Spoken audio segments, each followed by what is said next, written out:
এই যে দেখতেছেন লেবুটা, এটা একদমই নিচে, যে ছোট বাচ্চারাও এটা পারতে পারে।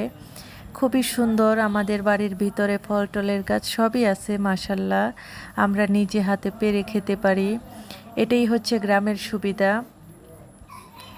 তো এই তো দেখতেই পারতেছেন লেবু গাছগুলো অনেক সুন্দর, অনেক লেবু হয়েছে, দেখা যায় না। এই তো কাঁঠাল এখনো ছোট আছে, কাঁঠালগুলা পরবর্তীতে খাওয়া যাবে আর কি।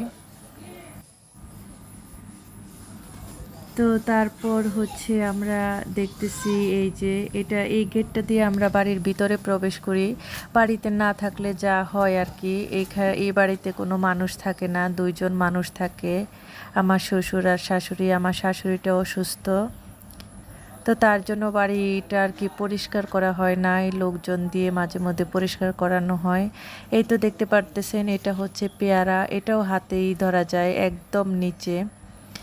তো শ্বশুর আছে বলেই আমাদের বাড়িতে ফল গাছ আছে। শ্বশুর যতদিন থাকবে ততদিন ফল খেতে পারবো, আল্লাহ যতদিন ওনাকে বাঁচিয়ে রাখে। তো এটা হচ্ছে কামরাঙ্গা গাছ, কামরাঙ্গা না সরি, এটা হচ্ছে আমড়া গাছ।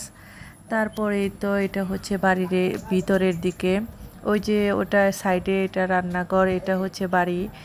এই বাড়িতে আমার বিবাহিত জীবনের অনেকটা সময় কেটেছে এই বাড়িতে। তখন অনেক সুন্দর ছিল, এখন তো বাড়িতে না থাকার কারণে এই অবস্থা।